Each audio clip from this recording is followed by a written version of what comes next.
Hey guys, welcome back to the our YouTube channel पे गुरुकुल। मैं अभिषेक कुमार पांडे आप सभी लोग का अपने यूट्यूब चैनल पे बहुत बहुत स्वागत करता हूं। तो जो लोग भी इस चैनल पे नए हो तो सबसे पहले इस चैनल को सब्सक्राइब कर दें, वीडियो को लाइक कर दें और शेयर कर दें। तो चलिए स्टार्ट करते हैं आज की क्लास। तो पिछली क्लास में थोड़ा सा हम लोग नज़र डालना चाहेंगे। जो मैंने पिछली क्लास ली थी उसमें मैंने पार्टनरशिप के बारे में थोड़ा सा डिस्कशन किया था। मैंने ये डिस्कस किया था कि पार्टनरशिप होती क्या है। तो आज हम लोग जो डिस्कस करने वाले हैं उसी को आगे कंटिन्यू करने वाले हैं। तो पिछली बार जो मैंने ये यहाँ पे पार्टनरशिप एक्ट के बारे में डिस्कशन कर लिया था, तो आज की क्लास में क्या होने वाला है, तो आज की क्लास में इसी कार्रवाई को आगे बढ़ाया जाएगा। तो अब हम लोग बात कर लेते हैं पार्टनरशिप के जो कैरेक्टरिस्टिक्स होते हैं उनके बारे में। मैंने इससे पहले जो जितना भी डिस्कस किया था पार्टनरशिप से रिलेटेड बेसिक ही डिस्कस किया था। तो जो लोग भी इस चैनल पर नए हो या फिर जो पहली बार इस वीडियो को देख रहे हो तो उनसे निवेदन है कि ये पहले वाला वीडियो ज़रूर देखें ताकि आपको बातें अच्छे से क्लियर हो जाएं, ठीक है ना। जब वो बातें अच्छे से क्लियर होंगी तभी आप आगे की बातें जो है समझ पाओगे। तो यहाँ पे आइए स्टार्ट करते हैं आज की क्लास। तो यहाँ पे हम लोग जो डिस्कस करने वाले हैं वो है पार्टनरशिप के जो कैरेक्टरिस्टिक्स होते हैं उनके बारे में। तो पिछली वाली वीडियो में उसके मीनिंग जानी थी, आज यहाँ पे ये स्टार्ट करेंगे। तो सबसे पहला जो पॉइंट आता है वो existing of an agreement. Existence of an agreement कहने का मतलब है कि जब भी जितने भी पार्टनर होंगे, एक हो, दो हों, चार हों, 10 हों या 20 हों, तो जब भी ये पार्टनर होंगे तो उनके बीच एक एग्रीमेंट होना चाहिए। बिना एग्रीमेंट के कोई भी चीज़ मान्य नहीं है। जब आपके पास एग्रीमेंट होता है, एग्रीमेंट का मतलब क्या होता है? एग्रीमेंट का मतलब होता है कि जब कोई भी बात कही गई है उसकी एक्सेप्टेंस हाँ या नहीं में होना, ठीक है ना। तो यहाँ पे एक्सेप्टेंस की बात होती है तो यहाँ पे हाँ ही होती है हमेशा, क्योंकि ये पार्टनरशिप का एग्रीमेंट है। यहाँ पे वो बातें होंगी जिस पे सभी लोग सहमत होंगे, वही बातें तो लिखी जाएंगी, और जिस बात पर सहमत ही नहीं होंगे वो बातें नहीं लिखी जाएंगी। तो एग्रीमेंट का मेन जो मतलब है, जो जनरल सेंस है, हाँ या नहीं वाला। लेकिन जब पार्टनरशिप के बारे में बात करेंगे तो वो बातें इसमें लिखी जाएंगी जिस पे सब लोग एग्री होंगे जनरल सेंस में। तो यहाँ पे एग्रीमेंट, एग्रीमेंट में क्या क्या चीज़ें आएंगी? एग्रीमेंट में जिस चीज़ पे सब लोग एग्री होंगे, कि फर्म का नाम हो गया या फिर उनका जो भी प्रॉफिट एंड लॉस हो गया, या कितनी कैपिटल लाएंगे, कितनी ले जाएंगे, ड्राइंग, इंटरेस्ट वगैरह, जितनी भी बातें हैं छोटी मोटी उनसे रिलेटेड, कि कब वो काम करेंगे, कितना अधिकार, कितना जो लाइबिलिटी, उनका सब कुछ इसमें जो है एग्रीमेंट में होगा। और एग्रीमेंट में ध्यान देने वाली बातें दो होती है। एग्रीमेंट में दो तरीके के होते हैं, एक तो हैंड रिटन, दूसरा होता है ओरल। पहले क्या होता था, पहले के ज़माने में कि जो है लोग अपनी बातों की वैल्यू करते थे। अगर उन्होंने बोल दिया कि मैं यही काम करूँगा तो वो वही काम करते थे, बातों से पलटते नहीं थे। लेकिन अब धीरे धीरे जो है लोगों के मन में मक्कारी आती है कि जो बात वो बोलते हैं, अगर प्रॉफिट हो रहा है तो वही बातें फॉलो करते हैं, जब लॉस होने लगता है तो बातों को बदल देते हैं। तो ये समस्या आने लगी, इसीलिए जो ओरल हमारा एग्रीमेंट है वो ख़त्म होते चले गया। अब जो हैंड रिटन एग्रीमेंट है वही जो है वैल्यू रखते हैं। तो यहाँ पे हैंड रिटन एग्रीमेंट जो है मान्य होता है। तो दूसरी चीज़ जो आता है, दूसरा पॉइंट हम लोग डिस्कस करेंगे। दूसरा पॉइंट है एग्जिस्टेंस ऑफ बिजनेस। कहने का मतलब है कोई बिजनेस होना चाहिए, चाहे वो आपका गुड्स से सर्विस हो, गुड्स से रिलेटेड हो या सर्विस से रिलेटेड हो। आपका जो बिजनेस होना चाहिए वो बिजनेस होना चाहिए। ऐसा नहीं चोरी उचक्की करने के लिए आप लोग ने जो है पार्टनरशिप कर ली कि कोई भी आएगा, चार लोग मिलकर उसको लूट लेंगे। तो ऐसा जो भी किया जाएगा वो बिजनेस में, पार्टनरशिप में काउंट नहीं होगा, जो है उनकी कानून की नज़र में, ठीक है ना। तो कानून की नज़र में अगर आपको जो है वैलिड रहना है तो यहाँ पे बिजनेस होना चाहिए, चाहे गुड्स से रिलेटेड हो चाहे सर्विस से रिलेटेड है। अब बिजनेस क्या होता है मैं पिछले वाले वीडियोस में बहुत बार डिस्कस कर चुका हूँ। तो अब नेक्स्ट पॉइंट पे हम लोग बढ़ जाते हैं आगे, शेयरिंग ऑफ अ प्रॉफिट। मतलब यहाँ पे कहने का मतलब प्रॉफिट भी लिख लेते हैं, यहाँ पे लॉसेस को भी इंक्लूड करेंगे, ठीक है ना। तो यहाँ पे sharing of a profit and losses, चाहे आपका जो है प्रॉफिट हो चाहे लॉस हो, आपके द्वारा जो यहाँ पे एग्रीमेंट है उसके अनुसार जो है वो प्रॉफिट या लॉस जो भी आपको हो रहा है वो डिवाइड करना पड़ेगा। ये नहीं कि आपको जब प्रॉफिट हो रहा हो तो प्रॉफिट ही मिलेगा, लॉस हो रहा हो तो लॉस नहीं मिलेगा।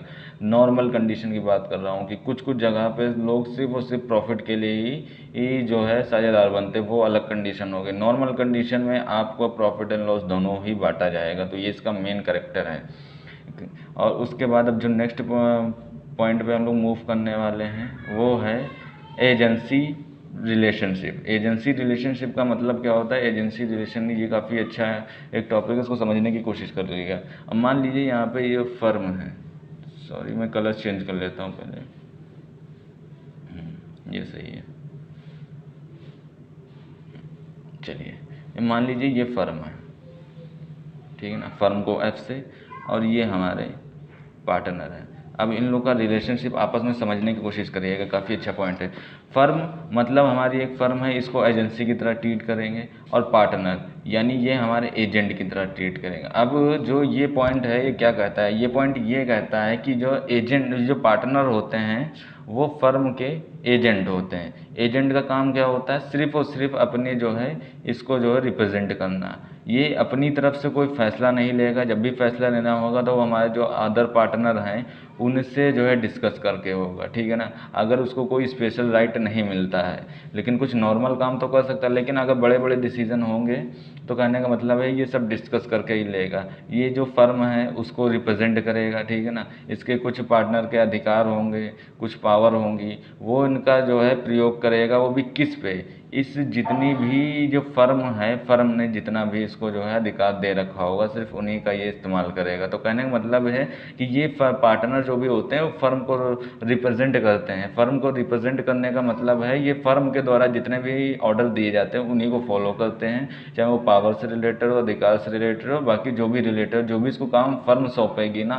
वो ये काम करेगा। अब फर्म है कौन, फर्म है पार्टनर का समूह, यानी जितने भी पार्टनर होते हैं वो जब डिसाइड कर लेंगे कि ये काम तुम करोगे तो वो काम के लिए उत्तरदायी यही बंदा हो जाएगा। अगर इसने कहा है कि तुम्हारा काम जो है बाहरी लोगों से संपर्क स्थापित करना है और जो है ज़्यादा से ज़्यादा माल बेचना है, तो ये काम एजेंट की तरह करता रहेगा। अगर कोई इनकेस जो है कोई बड़ी समस्या आती है तो ये पहले जो है फर्म से डिस्कस करेगा, यानी फर्म है कौन, ग्रुप ऑफ पार्टनर का। तो कहने का मतलब है ये उतना ही काम करेगा जितना इसको फर्म बताएगी, अपनी तरफ से ध्यान मतलब अपनी तरफ से बुद्धि लगाना नहीं है। तो आइए, आई होप ये समझ में आ गया होगा। काफ़ी जो इंपॉर्टेंट पॉइंट है वो काफ़ी आसान भी है अगर आप समझने की कोशिश करेंगे। तो अब आगे बढ़ते हैं। अब नेक्स्ट वाला जो ये पार्टनर है मेंबरशिप। मेंबरशिप का मतलब क्या है कि जो है आपकी उसमें जो है मेंबरशिप होनी चाहिए, यानी आप पार्टनर होने चाहिए, ठीक है ना। अब हर एक फर्म में अलग अलग जो है वो रहता है कि कितना लिमिटेशन रहता है कि कितने पार्टनर हैं, क्या है, कैसे हैं। तो मेंबरशिप को पॉइंट को मैं यहाँ नहीं डिस्कस करूँगा, आगे आने वाली स्लाइड में डिस्कस करूँगा। वो एक अलग मतलब थोड़ा सा अलग मैंने जो बताया हुआ है तो वहाँ पर हम लोग देखेंगे। अगर है nature of liability, nature of liability का कहने का मतलब होता है कि पार्टनर्स की जितनी भी लाइबिलिटी होती है वो अनलिमिटेड होती है। लाइबिलिटी क्या होती है मैंने पिछली बार बता दिया है, मैं शॉर्ट में आपको फिर से बताता हूँ। लाइबिलिटी मतलब उत्तरदायित्व, कि आपका उत्तरदायित्व क्या है। अगर आप लॉस में जा रहे हैं तो आपका उत्तरदायित्व ये है कि सभी लॉसों को, जितने भी बाहर के लोग हैं उनको पूरा किया जाए, ठीक है ना। आप जितना भी लॉस हो जाएगा फर्म से, और फर्म के बाद जो है अपनी जो है पर्सनल लाइबिलिटी, पर्सनल असेट्स में से वो सब चीज़ें पूरी करेंगे। ये होता है अनलिमिटेड लाइबिलिटी। तो अनलिमिटेड फर्म की जो है नेचर भी अनलिमिटेड होता है, अनलिमिटेड लाइबिलिटी होता है। अनलिमिटेड लाइबिलिटी में अगर आप जो है फर्म की जितनी भी एसेट हैं उनके थ्रू जो है आपका जो है कर्जा नहीं पूरा हो पा रहा है, तो आपकी जो संपत्तियां हैं उनसे भी वसूल करके जो है आपकी जो है वो लाइबिलिटी पूरी की जाएगी। तो इन शॉर्ट जो फर्म की लाइबिलिटी होती है वो अनलिमिटेड लाइबिलिटी होती है, आपसे भी वो वसूल की जाएगी। अब जो है नेक्स्ट टॉपिक को डिस्कस करते हैं। नेक्स्ट वाला पॉइंट हम लोगों का क्या है, fusion of ownership and control. इसका क्या मतलब है, इसका कहना मतलब है ये जो टॉपिक है, मतलब ये जो पॉइंट है काफ़ी आसान है, इसको ध्यान से समझने की कोशिश कीजिएगा। अगर मान लीजिए ये कोई है फर्म हमारी, अब ये फर्म क्या होती है, ये फर्म हमारी जो पार्टनर का समूह होता है। अब पार्टनर जो है क्या करते हैं, सभी लोग मिलजुल कर जो है इसकी ओनरशिप होती है किसी एक के लिए। अगर मान लीजिए ए, बी और सी 3 पार्टनर हैं, तो यहाँ पे जो है जो ओनरशिप है वो ए की नहीं है, बी की नहीं है अकेले, और सी की नहीं है। किसी भी तरीके से किसी की एक मतलब एक पर्टिकुलर की जो है ओनरशिप नहीं है। अगर हम लोग पार्टनर का जो है नाम मतलब डिफाइन करने की कोशिश करेंगे कि कौन जो है इसके जो है ओनर हैं, तो यहाँ पे यही कहने का मतलब आया है कि जितने भी ओनर हैं ये तीनों लोग मिल के इस पार्टनरशिप को चला रहे हैं, ठीक है ना। कोई इसका पर्सनल ओनर नहीं है, और जब ये तीनों ही मिल के चला रहे हैं तो इन पर कंट्रोल किसका होगा, थोड़ा थोड़ा करके अपना जितना भी इन्होंने एग्रीमेंट किया होगा उस हिसाब से थोड़ा थोड़ा करके ये उस हिसाब से फर्म को कंट्रोल करने वाले हैं। मतलब कहने का मतलब जितने भी पार्टनर होते हैं वो सभी मिलके ओनर होते हैं, वो धीरे धीरे करके अपनी जितने भी एग्रीमेंट के हिसाब से जो है वो फर्म को जो है कंट्रोल कर रहे होते हैं। तो ये है फ्यूजन ऑफ पार्टनरशिप। फिर नॉन ट्रांसबिलिटी ऑफ इंटरेस्ट। चाहे ये काफ़ी अच्छा और इंटरेस्टिंग पॉइंट है। ये कहने का मतलब है कि मान लीजिए ये हमारी फर्म है और ये एक पार्टनर है और दूसरे कलर से हम दूसरा पार्टनर बना लेते हैं यहाँ पे, और ये हमारा दूसरा पार्टनर है, ठीक है ना। तो अब कहने का मतलब है जब दोनों ने पार्टनरशिप की तो क्या है, तो दोनों ने जब पार्टनरशिप की है तो एक जो एग्रीमेंट होता है या फिर एक म्यूचुअल एग्रीमेंट होता है, आपकी समझदारी होती है, जो एग्रीमेंट में लिखी भी हो सकती है और नहीं भी लिखी हो सकती है, ठीक है ना। तो क्या ये समझदारी क्या होती है, इसको पहले समझने की कोशिश करते हैं। अब मान लीजिए हम लोगों ने ये दोनों पार्टनर जो हैं अपना एग्रीमेंट किए, प्लस किए, पार्टनरशिप हो गई। अब पार्टनरशिप हो गई, इन्होंने देखा कि अभी जो है प्रॉफिट हो रहा है, ठीक है ना, बहुत ज़्यादा प्रॉफिट हो रहा है, तो एक तीसरे पार्टनर को भी ऐड कर लिया, ये कह के कि आओ तुम भी जो है प्रॉफिट हो रहा है और तुम भी जो है हमारे कंपनी में पैसा इन्वेस्ट करो, और जो है कंपनी नहीं सॉरी पार्टनरशिप में पैसा इन्वेस्ट करो और ज़्यादा ज़्यादा लाभ कमाओ। तो ये भी आ गया पार्टनर। अब ये 3 लोगों का है। अब कहने का मतलब ये है कि अगर ये पार्टनर चाहे तो अपना हिस्सा, जितना भी हिस्सा जो है इसका होगा ना, वो अधिकार या फिर लायबिलिटी या फिर अपने हिस्से की जो साझेदारी रिप्लेसमेंट किसी और को नहीं कर सकता है। कहने का मतलब क्या हुआ, अगर ये अपने अधिकार ना तो बिना आपसी सहमति के ये इनको दे सकता है। अगर इसको कोई स्पेशल राइट हुआ मान लो फर्म की बुक देखने का, तो ये नहीं कह सकता तुम मेरे बिहाफ पे ये काम कर लो, ठीक है ना। अगर इसको बुक देखनी है तो ये इसी पार्टनर को अधिकार है ये काम कर ले। ये बिना सहमति के ये अपना अधिकार नहीं ट्रांसफ़र कर सकता है। यदि मान लो इन दोनों का रेशो क्या है 2:2, 2:1 के रेशो में, इसका हिस्सा 2 है यहाँ पे, ठीक है ना। तो ये नहीं कह सकता कि मैं 5 रुपये में 2 रुपया पा रहा हूँ तो मेरी जगह पे एक ये जो सी हैं वो पार्टनरशिप में ज्वाइन कर लें और जो है ये 2 हिस्सा पाने लगे। अगर इन लोग की सहमति नहीं होगी तो ये निर्णय ऐसा नहीं ले सकता। कहने का मतलब है सीधा एंड शॉर्ट में ये मतलब जो भी काम करेगा सबसे पहले इन दोनों पार्टनर को बताएगा, और इन दोनों पार्टनरशिप में अगर ये लोग एग्री होंगे तो ही ये जो है वो उस काम को करेगा। बिना इन लोग की सहमति के बिना ये भी कोई भी अपना इंटरेस्ट जो है वो आगे ट्रांसफ़र नहीं करेगा। आई होप ये जो पार्टनरशिप के जितने भी मैंने करेक्टरिस्टिक्स बताए हैं आप सभी लोगों को एकदम क्लियर होंगे, कोई इसमें दिक्कत नहीं होगी। अगर कोई दिक्कत होती है तो आप लोग कमेंट बॉक्स में बिल्कुल बताइए, मैं उस चीज़ को भी आगे के टॉपिक में आपके कन्फ्यूज़न को दूर करूँगा। अब चलो आगे बढ़ते हैं। अब जो मैंने एक पॉइंट यहाँ पे छोड़ दिया था, क्या क्या बोला था, नंबर ऑफ अ मेंबर।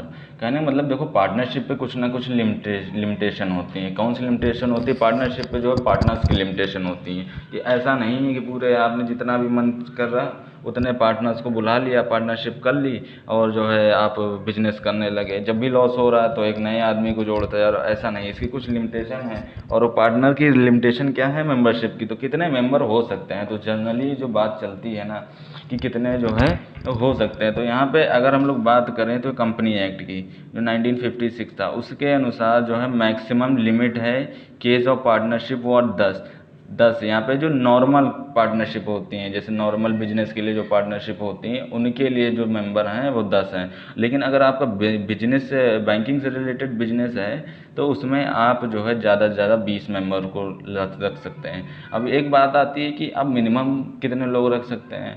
तो मिनिमम का यहाँ पे कहने का मतलब है साझेदारी के लिए कम से कम 2 लोग की ज़रूरत होती है, जो मिनिमम के लिए होता है। मिनिमम के लिए 2 पार्टनर तो होने चाहिए हर हालत में। तो इन केस 2, और मैक्सिमम के लिए नॉर्मल पार्टनरशिप के लिए 10, और जो बैंकिंग से रिलेटेड आपका बिजनेस है तो उसके लिए जो है आपको 20 पार्टनर्स की ज़रूरत होती है, ठीक है ना। तो आज के लिए इतना ही रखते हैं। आई होप जितना भी आप सभी को समझाया गया बिल्कुल क्लियर होगा, और आपको इससे रिलेटेड कोई भी कन्फ्यूज़न है तो आप बिल्कुल कमेंट बॉक्स में बताइएगा। अगर कुछ हमारे जो एफ़र्ट में कमी लग रही है तो उसके लिए बिल्कुल सजेशन दीजिएगा, ताकि मैं आने वाले दिनों में उन सभी जो है गलतियों को दोबारा से ना दोहराऊं और जो है उनमें इम्प्रूवमेंट करता रहूं। क्योंकि हमारी टैग लाइन ही है इन्हेंस योर एक्सपीरियंस, और एक्सपीरियंस गलती करने से ही आता है। तो आप हमारी गलतियों को बताइएगा, इन केस कोई गलती रहती है तो मैं उससे ज़रूर सुधार करूँगा। और इसके अलावा हमारे यूट्यूब चैनल पे और भी क्लासेस चलती हैं तो आप उन लोगों को फॉलो कर सकते हैं। थैंक यू आज के सेशन के लिए, बहुत बहुत धन्यवाद।